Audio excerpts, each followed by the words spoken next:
നീ അല്ലാതെ എൻ്റെ ജീവിതത്തിൽ വേറെ ഒന്നുമില്ലെന്ന് പറയുമ്പോൾ മറ്റു പലതും നമ്മുടെ ജീവിതത്തിൽ പ്രയോറിറ്റി ആയിട്ട് നിൽക്കുകയാണ്.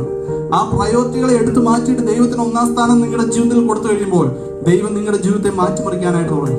മറ്റുള്ളവർക്ക് പ്രകാശമായി നാം മാറും, ലോകത്തിന് പ്രകാശമായി മാറും, ഭൂമിയുടെ ഉപ്പായി മാറും. അനേകരെ ദൈവത്തിന് വേണ്ടി നേടുവാൻ നമ്മുടെ ജീവിതത്തെ ദൈവം രൂപാന്തരപ്പെടുത്തും. ഈ ദിവസങ്ങളിൽ നാം ഒരു ചടങ്ങായിട്ട് വന്ന് ഈ ഞായറാഴ്ച സഭായോഗം കഴിഞ്ഞ് പോകേണ്ടവരായിട്ടല്ല, നമ്മളെ കാണുന്നവർ ക്രിസ്തുവിനെ കാണുന്നവരായി തീരുവാൻ, നമ്മളോട് സംസാരിക്കുന്നവർ ക്രിസ്തുവിനെ നമ്മളിൽ നിന്ന് അനുഭവിക്കുന്നവരായി തീരുവാൻ ഈ ദിവസങ്ങളിൽ ദൈവം നമ്മളെ സഹായിക്കണം.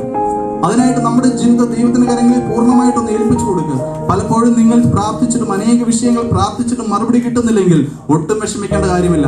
ദൈവത്തിന്റെ സമയമാകുമ്പോൾ തക്ക സമയത്ത് നമ്മൾ ഉയർത്തേണ്ടതിന് ദൈവത്തിന്റെ ബലമുള്ള കൈക്കീഴിൽ താണിരിപ്പിനെന്നാണ് ദൈവത്തിന്റെ വചനം പറയുന്നത്. ഈ ദിവസങ്ങളിൽ ദൈവത്തിന്റെ കൈക്കീഴിൽ താണിരുന്നാൽ നിങ്ങളുടെ ഭാവിയെ കുറിച്ച് നിങ്ങൾക്ക് ഒരിക്കലും ദുഃഖിക്കേണ്ടി വരത്തില്ല, നാളെയെ കുറിച്ച് നിങ്ങൾക്ക് ദുഃഖിക്കേണ്ടി വരത്തില്ല. കാരണം നിങ്ങളുടെ അവസാനം അറിയുന്നവൻ കർത്താവാണ്. അവനാണ് വലങ്കരം പിടിച്ചിരിക്കുന്നത്.